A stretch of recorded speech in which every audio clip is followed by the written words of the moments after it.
ಸ್ನೇಹಿತರೆ ನಮಸ್ಕಾರ, welcome to Shri caterers Mysuru YouTube ಚಾನಲ್ಗೆ. ನೋಡಿ, ಇವತ್ತಿನ ದಿವಸ ಒಂದೊಳ್ಳೆ ಅದ್ಭುತವಾದ ಖಾದ್ಯ ಏನಂತ ಅಂದರೆ ಖಾರ ಕೊಳಂಬು ಅಂತ ತಮಿಳ್ನಾಡಲ್ಲಿ ಮಾಡ್ತಾರೆ. ಅದು ಒಂದು ಸ್ಪೂನ್ ಇದ್ದರೆ ಇಷ್ಟನ್ನು ತಿನ್ಬೋದು, ಅಷ್ಟು ಹೈ ಕ್ಲಾಸ್ ಆಗಿರುತ್ತೆ, ತುಂಬ ಚೆನ್ನಾಗಿರುತ್ತೆ. ನಾವು ಕೆಲವು ಖಾದ್ಯಗಳನ್ನು ದೂರ ಇಟ್ಬಿಡ್ತೀವಿ, ಆದರೆ ಬಾಯಿಗೆ ರುಚಿ ಕೊಡುವಂಥದ್ದು ಆರೋಗ್ಯಕರವಾಗಿ ಹೇಗೆ ಮಾಡಬೇಕು, ಬೇರೆಯವ್ರು ಹೇಗೆ ಮಾಡ್ತಾರೆ ಒರಿಜಿನಲ್ ಸ್ಟೈಲಲ್ಲಿ ನಾ ಕಲಿತ ಒಂದು ಲೆಕ್ಕಾಚಾರದಲ್ಲಿ, ನನಗೆ ಹಿರಿಯರು ಕಲಿಸ್ಕೊಟ್ಟಂಥ ಒಂದು ಲೆಕ್ಕಾಚಾರದಲ್ಲಿ ಹೇಗೆ ಮಾಡೋದು ಅಂತ ನಾನು ನಿಮಗೆ ತೋರಿಸ್ಕೊಡ್ತೀನಿ.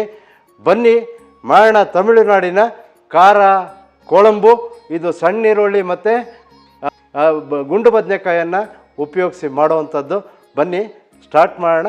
ತಮಿಳುನಾಡಿನ ಖಾರ ಕೊಳಂಬು ಅದ್ಭುತವಾಗಿರುತ್ತೆ. ಬನ್ನಿ ಸ್ನೇಹಿತರೆ. ಭಗವಂತನ ಹೆಸರಲ್ಲಿ ಸ್ಟೌವನ್ನು ಹಚ್ಚಿಕೊಂಡು ಒಂದು ಮಸಾಲೆ ಹುರ್ಕೋಬೇಕು. ಖಾರ ಕೊಳಂಬಿಗೆ ಎಲ್ಲ ಈ ಅಚ್ಕಾರದ ಪುಡಿ, ಧನಿಯಾ ಪುಡಿ ಹಾಕಿ ಮಾಡಿಬಿಡ್ತಾರೆ ರೀ. ಆ ಅಚ್ಕಾರದ ಪುಡಿ ಇದೆಲ್ಲ ಅದು ಎಷ್ಟು ಹಳೇದಿರುತ್ತೋ ಏನು ಕತೆನೋ ಗೊತ್ತಿಲ್ಲ, ಆದರೆ ನಿಮ್ಮ ಆರೋಗ್ಯ ನಮಗೆ ಮುಖ್ಯ ನೋಡಿ. ಹಾಗಾಗಿ ಒರಿಜಿನಲ್ಲಾಗಿ ಕರೆಕ್ಟಾಗಿ ಮಸಾಲೆ ಹುರಿದೆ ಖಾರ ಕೊಳಂಬು ಮಾಡೋದು ಹೇಗೆ ಅಂತ ತೋರಿಸ್ಕೊಡ್ತೀನಿ.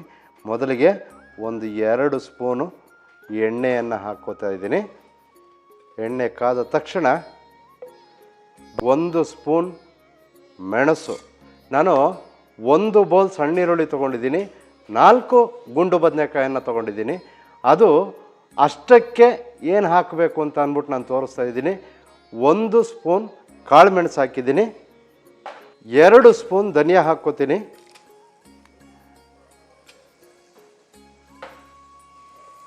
1 ಸ್ಪೂನ್ ಜೀರಿಗೆಯನ್ನು ಹಾಕಿದ್ದೀನಿ, 1 ಚೂರು ಚಕ್ಕೆ, 4 ಲವಂಗ, 10 ಬ್ಯಾಡಗಿ ಮೆಣಸಿನ್ಕಾಯಿ ಹಾಕಿದ್ದೀನಿ, 6 ಗುಂಟೂರು ಮೆಣಸಿನ್ಕಾಯಿ ಹಾಕಿದ್ದೀನಿ. ಇದೆಲ್ಲವನ್ನು ಒಂದು ಸಾರಿ ಹೀಗೆ ಹುರ್ಕೊಳ್ಳೋಣ. 2 ಮೀಡಿಯಮ್ ಸೈಜ್ ಈರುಳ್ಳಿಯನ್ನು ಹಚ್ಚಿಟ್ಕೊಂಡಿದ್ದೀನಿ. ಈ ಥರ ಇದನ್ನು ಇಲ್ಲಿ ಹಾಕ್ತಿದ್ದೀನಿ. ಇದೇ ಮಸಾಲೆಗೆ ಹಾಕಿಬಿಡೋಣ. ಅದು ಆಗಲಿ. 2 ಟೊಮ್ಯಾಟೊ, ಜಾಮ್ ಟೊಮೆಟೊ ಹಾಕಿದ್ದೀನಿ.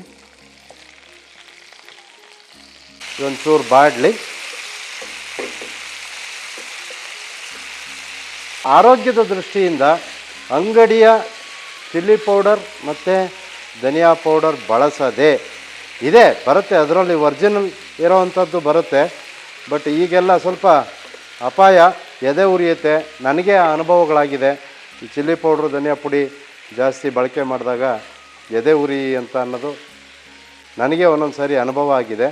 ಹಾಗಾಗಿ ನಾನು ಅದನ್ನು ಸ್ಕಿಪ್ ಮಾಡಿ ಧನಿಯಾವನ್ನೇ ಮತ್ತು ಮೆಣಸಿನಕಾಯನ್ನೇ ಬಳಸಿ ಮಸಾಲೆನೇ ಹುರ್ಕೊಂಡು ನಿಮಗೆ ಹೇಗೆ ಖಾರ ಕೊಳಂಬು ಮಾಡೋದು ಅಂತ ಅನ್ನೋದನ್ನು ತೋರಿಸ್ತಿದ್ದೀನಿ. ಸ್ನೇಹಿತರೆ, ಇದ್ರ ಪಾಡಿಗೆ ಒಂದು 5 ನಿಮಿಷ ಆಗಬೇಕು. ಆ ಈರುಳ್ಳಿ ಮತ್ತು ಟೊಮ್ಯಾಟೊ ಏನಿದೆ ಅದು ಮೆತ್ತಗಾಗಬೇಕು. ಆಗಿದೆ.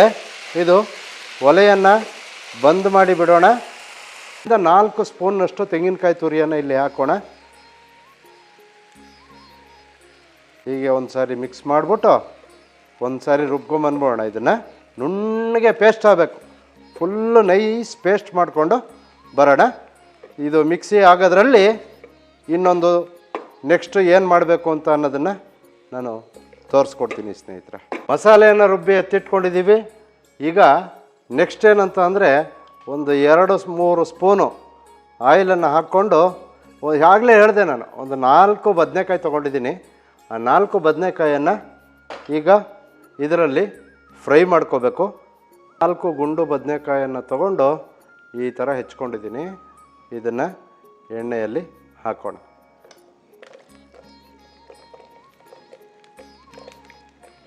ಒಂದು 60% ಇದನ್ನು ಬಾಡಿಸ್ಕೊಂಡು ಎತ್ತಿಟ್ಕೋಬೇಕು.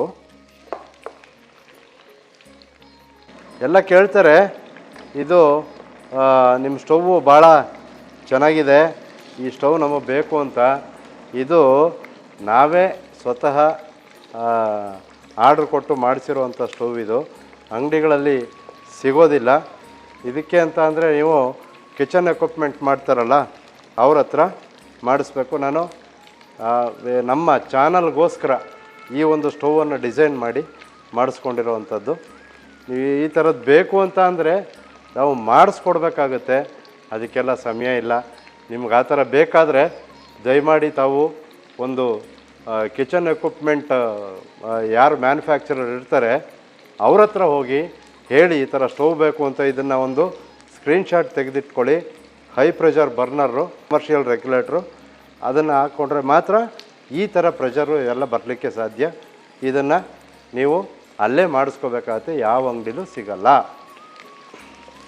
ಈ ಹದಕ್ಕೆ ಮೊದಲು ಬದನೆಕಾಯನ್ನು ಹುರಿದು ಎತ್ತಿಟ್ಕೋಬೇಕು. ತೆಕ್ಕೊಂಬಿಡಿ ಎಲ್ಲನೂ.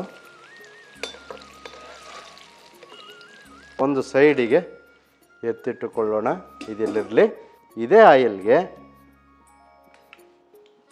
1 ಸ್ಪೂನ್ನಷ್ಟು ಸಾಸಿವೆ ಸಿಡಿಬೇಕು ನೋಡಿ. ಪಟಪಟ ಅಂತ ಸಿಡಿತಾ ಇದೆ. ಸಾಸಿವೆ ಸಿಡಿದ್ರೇ ಸಾಸಿವೆಯ ಘಮ ಆ ಒಂದು ಗ್ರೇವಿಯೊಳಗೆ ಸೇರಿಕೊಳ್ಳುತ್ತೆ. ಸಾಸಿವೆ ಸಿಡಿದಾಯಿತು. ಒಂದು 3 ಗುಂಟೂರು ಮೆಣಸಿನ್ಕಾಯಿ ಮುರಿದಿಟ್ಕೊಂಡಿದ್ದೀನಿ.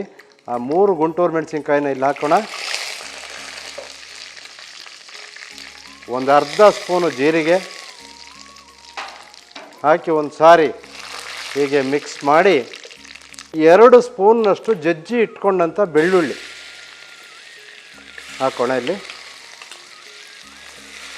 ಚೆನ್ನಾಗಿ ಫ್ರೈ ಆಗಲಿ. ಹೀಗೆ ಒಂದು ಅರ್ಧ ಭಾಗ ನೋಡಿ. 1 ಬೌಲ್ನಷ್ಟು ಸಣ್ಣ ಈರುಳ್ಳಿ ಸಿಪ್ಪೆ ತೆಗೆದು ಕ್ಲೀನಾಗಿ ತೊಳೆದು ತೊಗೊಂಬಂದಿದ್ದೀನಿ. 1 ಬೌಲ್ ಸಣ್ಣ ಈರುಳ್ಳಿಯನ್ನು ಇಲ್ಲಿ ಹಾಕೋಣ. ಚೆನ್ನಾಗಿ ಫ್ರೈ ಆಗಲಿ ಇದು. ಇಲ್ಲಿಗೆ ಒಂದು ಸ್ವಲ್ಪ ಒಂದು 20-25 ಎಲಕ್ನಷ್ಟು ಕರಿಬೇವನ್ನು ಕೂಡ ಬೆರೆಸೋಣ. ಈರುಳ್ಳಿ ಚೆನ್ನಾಗಿ ಬೇಯಬೇಕು, ಫ್ರೈ ಆಗಬೇಕು, ಗಾಜು ಕಂಡಂಗೆ ಇರಬೇಕು ಈರುಳ್ಳಿ. ಆವಾಗ ಭಾಳ ಅದ್ಭುತವಾದ ರುಚಿ ಬರುತ್ತೆ. ಸಣ್ಣ ಈರುಳ್ಳಿ ಅಲ್ವಾ, ತಿನ್ನೋಕ್ಕೆ ಒಂದು ಮಜಾ. ಒಂದು ಅರ್ಧ ಸ್ಪೂನ್ನಷ್ಟು ಅರಿಶಿನ ಪುಡಿ ಹಾಕಿದ್ದೀನಿ. ಒಂದು ಸ್ವಲ್ಪ ಇಂಗಿನ ಪುಡಿ. ಈರುಳ್ಳಿ ಚೆನ್ನಾಗಿ ಫ್ರೈ ಆಗಿದೆ. ಈಗೇನು ಮಾಡಬೇಕು ನಾವು ಅಂದರೆ, ನಾವೇನು ಮಸಾಲೆಯನ್ನು ಹುರಿದು ತೆಂಗಿನಕಾಯಿ ಹಾಕಿ ರುಬ್ಬಿ ಎತ್ತಿಟ್ಕೊಂಡ್ವಲ್ಲ, ಆ ಮಸಾಲೆಯನ್ನು ತರೋಣ. ಆ ಪೂರ್ತಿ ಮಸಾಲೆಯನ್ನು ಇಲ್ಲಿ ಹಾಕೋಣ. 1 ಸ್ಪೂನ್ನಷ್ಟು ಉಪ್ಪನ್ನು ಹಾಕ್ತೀನಿ. 1.5 ಹಾಕ್ತೀನಿ. 1 ಸ್ಪೂನ್ ಸಾಕಾಗದೇ ಇರ್ಬೋದು. 1.5 ಸ್ಪೂನು ಉಪ್ಪನ್ನು ಇಲ್ಲಿ ಹಾಕಿದ್ದೀನಿ ನೋಡಿ. ತೀರಾ ಗಟ್ಟಿಯಾಯಿತು ಅಂತ ಅಂದರೆ ಸ್ವಲ್ಪ ನೀರನ್ನು ಮಿಕ್ಸ್ ಮಾಡ್ಕೊಳ್ಳಿ. ಸ್ವಲ್ಪ ಮುಚ್ಚಿಟ್ಬಿಡೋಣ. ಹಿಂಗೆ ಕುದಿ ಬರೋವರೆಗೂ ಚೆನ್ನಾಗಿ ಕುದ್ದು ಅದರ ಹಸಿ ಸ್ಮೆಲ್ ಏನಿರುತ್ತೆ ಎಲ್ಲ ಹೋಗಿದೆ. ಈ ಸಮಯದಲ್ಲಿ ನಾವೇನು ಕರೆದಿಟ್ಕೊಂಡಂಥ ಬದನೆಕಾಯಿ ಇದೆಯಲ್ಲ, ಅದನ್ನು ಇಲ್ಲಿ ಬೆರೆಸೋಣ. ಅದು ಕೂಡ ಇದರ ಜೊತೆ ಬೇಯಲಿ ಇನ್ನೊಂದು ಸ್ವಲ್ಪ. ಅದು ಮಸಾಲೆ ಎಲ್ಲ ಎಳ್ಕೋಬೇಕಲ್ಲ, ಅದು ಎಳ್ಕೊಳ್ಳುತ್ತೆ. ಈ ಹದಕ್ಕೆ ಹುಣಸೆ ಹಣ್ಣನ್ನು ಕಿವುಚಿ ಈ ಥರ ಪಲ್ಪು ತೊಗೊಂಡಿದ್ದೀನಿ ನೋಡಿ. 1, 2, 3 ಸ್ಪೂನ್ ಹುಣಸೆ ಹಣ್ಣನ್ನು ಇಲ್ಲಿ ಹಾಕಿದ್ದೀನಿ. ಇಷ್ಟು ದಪ್ಪ ಬೆಲ್ಲ, ಇದನ್ನು ಇಲ್ಲಿ ಹಾಕೋಣ. ಮಡ್ರಾಸ್ ಕಡೆ ಬೆಲ್ಲ ಜಾಸ್ತಿ ಉಪಯೋಗಿಸಲ್ಲ, ಆದರೆ ಈ ಕಡೆ ನಮ್ಮ ಕಡೆಯವ್ರಿಗೆ ಒಂದು ಚೂರು ಸಿಹಿ ಇದ್ದರೆ ಚೆನ್ನಾಗಿರುತ್ತೆ, ಇಷ್ಟಪಡ್ತಾರೆ ಅಂತ ಹೇಳಿ ನಾನು ಸ್ವಲ್ಪ ಒಂದಿಷ್ಟೇಷ್ಟು ದಪ್ಪ ಬೆಲ್ಲವನ್ನು ಇದರೊಂದಿಗೆ ಸೇರಿಸಿದ್ದೇನೆ ನೋಡಿ. ಅಂತಿಮ ಹಂತದಲ್ಲಿದ್ದೇವೆ. ಇನ್ನೊಂದು 2 ನಿಮಿಷ ಕುದ್ರೆ ಸವಿಯಲಿಕ್ಕೆ ರೆಡಿಯಾಗುತ್ತೆ. ಸೂಪರಾಗಿರುತ್ತೆ. ನಮ್ಮ ಊಟದ ದಿನಚರಿ ಏನಿರುತ್ತೆ, ಆ ದಿನಚರಿಯಲ್ಲಿ ಒಂದೊಂದು ದಿವಸ, ತಿಂಗಳಲ್ಲಿ 1-2 ದಿನ ಈ ಥರ ಖಾದ್ಯಗಳನ್ನು ನಾವು ಮನೆಯಲ್ಲಿ ಮಾಡಿ ತಿಂದಾಗ ಅದು ಒಂದು ಚೇಂಜ್ ಇರುತ್ತೆ. ನಿಮಗೆ ಒಂದೊಳ್ಳೆ ಅನುಭವ ಕೂಡ ಆಗುತ್ತೆ. ಹಾಗಾಗಿ ಅದು ತಮಿಳ್ನಾಡ್ದು, ಇದು ಆಂಧ್ರದು, ಅದು ಮಹಾರಾಷ್ಟ್ರದು ಅಂತ ಅನ್ನೋ ಭೇದ ಭಾವಗಳನ್ನು ಇಟ್ಟುಕೊಳ್ಳದೆ ಖಾದ್ಯವೇ, ಊಟವೇ ಅಂತ ಅನ್ನೋ ಒಂದೇ ಒಂದು ದೃಷ್ಟಿ ಇಟ್ಕೊಂಡು ಎಲ್ಲವನ್ನು ಕಲಿಯಿರಿ. ಕಲಿಯುವುದಕ್ಕೆ ಯಾವುದೇ ಭಾಷೆ, ರಾಜ್ಯ, ಜಾತಿಯ ಯಾವುದೇ ಧರ್ಮ ಅಡಚಣೆಯಾಗಲ್ಲ ಅಂತ ನಾನು ಹೇಳ್ತೀನಿ. ಇದು ನನ್ನ ಅಭಿಪ್ರಾಯ. ಕಲಿಯೋದು ನಾವು ಬದುಕಿರೋವರೆಗೂ ಮುಂದುವರಿಸ್ಕೊಂಡು ಹೋಗಬೇಕು. ಸ್ನೇಹಿತರೆ, ಖಾರ ಕೊಳಂಬು ರೆಡಿ ಇದೆ. ಅಷ್ಟು ಚೆನ್ನಾಗಿ ಬಂದಿದೆ. ಘಮ ಘಮ ಘಮ ಘಮ ಅಂತ ಇದೆ. ಸ್ವಲ್ಪ ಕೊತ್ತಂಬರಿ ಸೊಪ್ಪನ್ನು ಮೇಲೆ ಹಾಕಿ ಒಂದು 5 ನಿಮಿಷ ಬಿಟ್ಟು ತಿನ್ನಲಿಕ್ಕೆ ಸೂಪರಾಗಿರುತ್ತೆ. ಸೂಪರಾಗಿ ಬಂದಿದೆ ಖಾರ ಕೊಳಂಬು. ಇಷ್ಟನ್ನಕ್ಕೆ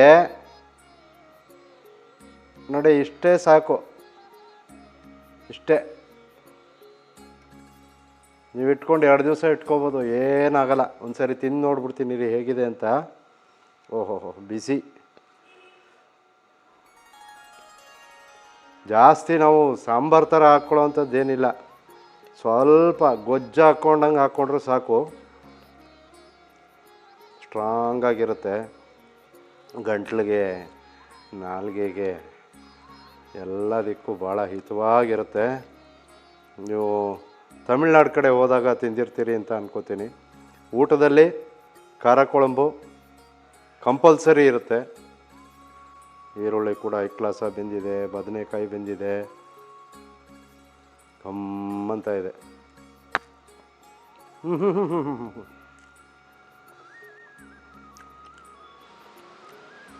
ಅದ್ಭುತ, ಸೂಪರಾಗಿದೆ. ನೀವು ಹೀಗೆ ಮಾಡ್ಕೊಳ್ಳಿ. ತಮಿಳುನಾಡಿನ ಶೈಲಿಯಲ್ಲಿ ಒಂದು ಖಾರ ಕೊಳಂಬು ಭಾಳ ಸೂಪರಾಗಿ ಬಂದಿತ್ತು. ನಾವು ಒಂದು ಚೂರು ಖಾರವನ್ನು ಮುಂದೆ ಕೊಟ್ಟಿದ್ದೀವಿ. ನೀವು ಬೇಕಾದ್ರೆ 1-2 ಮೆಣಸಿನಕಾಯಿನ ಕಡಿಮೆ ಮಾಡಿಕೊಂಡು ನೀವು ಖಾರನ ಕಡಿಮೆ ಮಾಡ್ಕೋಬೋದು. ಆದರೆ ಇವಾಗ ಮಾಡಿರೋ ಮೆಥಡ್ಡು ಭಾಳ ಅದ್ಭುತವಾಗಿದೆ. ನೀವು ಇದೇ ಮೆಥಡಲ್ಲಿ ಮನೆಯಲ್ಲಿ ಮಾಡ್ಕೊಳ್ಳಿ ಅಂತ ಹೇಳ್ತಾ, ನಮ್ಮ ಚಾನಲನ್ನು ಮರಿಬೇಡಿ, ಸಬ್ಸ್ಕ್ರೈಬ್ ಮಾಡಿ, ಶೇರ್ ಮಾಡಿ. ಎಲ್ಲರಿಗೂ, ಪ್ರತಿಯೊಬ್ಬರಿಗೂ ಗೊತ್ತಾಗಲಿ ನಮ್ಮಲ್ಲಿರುವ ಒಂದು ಸಣ್ಣ ವಿದ್ಯೆ ಎಲ್ಲರಿಗೂ ಹಂಚಿ ಹೋಗಲಿ, ಇದರಿಂದ ಎಲ್ರಿಗೂ ಅನುಕೂಲವಾಗಲಿ ಅಂತ ಅನ್ನೋದು ನಮ್ಮ ದೃಷ್ಟಿ. ಸ್ನೇಹಿತರೆ, ನಿಮ್ಮ ಮನೆಯ ಯಾವುದೇ ಕೇಟ್ರಿಂಗ್ ಅಥವಾ ಊಟೋಪಚಾರದ ವ್ಯವಸ್ಥೆಯ ವಿಷಯ ಇದ್ದಲ್ಲಿ ದಯಮಾಡಿ ಶ್ರೀ ಕೇಟ್ರರ್ಸ್ನ ಮರಿಬೇಡಿ. ನಮ್ಮ ಡಿಸ್ಕ್ರಿಪ್ಷನ್ನಲ್ಲಿ ನಮ್ಮ ನಂಬರ್ ಇರುತ್ತೆ. ಆ ನಂಬರ್ ತೊಗೊಂಡು ದಯಮಾಡಿ ಕಾಲ್ ಮಾಡಿ. ಹಾಗೆ ನಿಮ್ಮ ಅನಿಸಿಕೆ ಅಭಿಪ್ರಾಯಗಳನ್ನು ಕಾಮೆಂಟ್ ಮೂಲಕ ತಿಳಿಸಿ ಅಂತ ಹೇಳ್ತಾ, ಮುಂದಿನ ವಿಡಿಯೋದಲ್ಲಿ ಮತ್ತೊಂದು ಅದ್ಭುತವಾದ ಖಾದ್ಯದೊಂದಿಗೆ ನಿಮ್ಮ ಎದುರುಗಡೆ ನಾನಿರ್ತೀನಿ. ಹೋಗಿದ್ದು ಬರ್ತೀನಿ. ನಮಸ್ಕಾರ.